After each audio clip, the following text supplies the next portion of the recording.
নমস্কার বন্ধুরা, Bengali food জাংশনে আপনাদের সবাইকে আবারও একবার স্বাগত জানাই। কেমন আছেন সবাই? আশা করি সবাই খুব ভালো আছেন। আমিও ভালো আছি। আজকে আপনাদের জন্য নিয়ে এসেছি একটি ভর্তার রেসিপি। সেটি হলো কাঁচা কুমড়োর ভর্তা। ভর্তা আপনারা বিভিন্ন রকম খেয়ে থাকেন। চলুন আজকে আমি আপনাদের এই ভর্তার রেসিপি শেয়ার করছি। দেখুন, এখানে একটি ছোট্ট কাঁচা কুমড়ো নিয়ে নিয়েছি।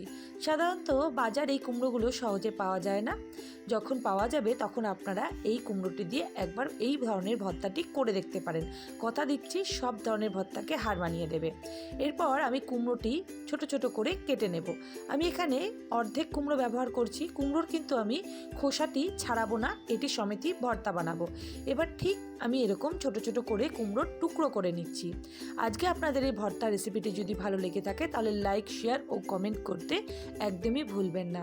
এরপর আমি একটি কড়াইতে অল্প জল দেবো আর নুন দেবো। জল আমি ততটুকুই ব্যবহার করেছি যতটুকুতে কুমড়োগুলো পুরো সেদ্ধ হয়ে যায়, আর একটুও যেন জল না থাকে। আপনারাও ঠিক সেই পরিমাণ অনুযায়ী জলটি ব্যবহার করবেন। এরপর দেখুন, ঢাকা দিয়ে আমি কুমড়োটি সেদ্ধ হতে দিয়েছি। জলটিও পুরো টেনে নিয়েছে কুমড়োটি এবং কুমড়োগুলো খুব দারুণভাবে নরম হয়ে গিয়েছে। এরপর একটি পাত্রে আমি এই কুমড়োগুলো ঢেলে নেব। অনেক ধরনের ভর্তা খাওয়ার ফলে এই ভর্তাটি করতে যেমন সহজ, খুবই তাড়াতাড়ি হয়েছে, আর খেতেও কিন্তু অসাধারণ হয়েছে। এরপর একটি কড়াইতে আমি দিয়ে দেবো সর্ষের তেল। একটু বেশি করেই তেল দেব। দিয়ে দেবো দুটো শুকনো লঙ্কা। শুকনো লঙ্কাটি আমি একটু ভালো করে ভেজে নেব। আপনারা চাইলে এতে কাঁচা লঙ্কা ব্যবহার করতে পারেন, সেটা কাঁচা হিসাবে। এবার শুকনো লঙ্কাটা আমি ভালো করে ভেজে নিয়েছি। ওই একই তেলে আমি দিয়ে দিচ্ছি পেঁয়াজ। পেঁয়াজটি আমি ভালো করে একটু ভেজে নেব।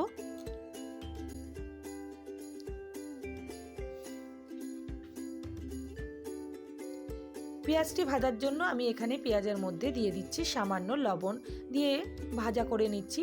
পেঁয়াজ কিন্তু আমি এখানে বেশি ভাজা করব না, মিডিয়াম ভাজা হলেই পেঁয়াজের মধ্যে আমি দিয়ে দেব সামান্য হলুদ, যাতে পেঁয়াজের কালারটি আরও ভালো হয়ে যায়। এরপর আমি আমার ভেজে রাখা পেঁয়াজ সমেত তেলটি কুমড়োর মধ্যে ঢেলে দেব। এরপর দিয়ে দেব সামান্য নুন। এরপর একটি স্ম্যাশারের সাহায্যে কুমড়ো, পেঁয়াজ সব কিছু একসাথে ভালো করে স্ম্যাশ করে নেব। এই ভর্তাটি কিন্তু অসাধারণ হয়েছিল খেতে, তাই আপনারা অবশ্যই একবার বাড়িতে ট্রাই করবেন এই ভর্তার রেসিপিটি। এরপর আমি এর মধ্যে দিয়ে দিয়েছি শুকনো লঙ্কা ভালো করে, আর তারপর আমি এর মধ্যে অ্যাড করছি কুচনো ধনেপাতা ও কাঁচা লঙ্কা। সব কিছু দিয়ে ভালো করে আরেকবার ভর্তাটি মিশিয়ে নেব।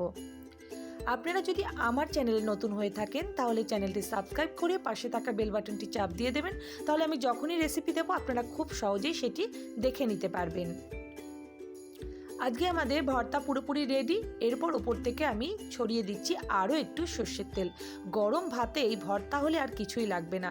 আশা করি আজকে আপনাদের এই ভর্তা রেসিপিটি খুবই ভালো লেগেছে।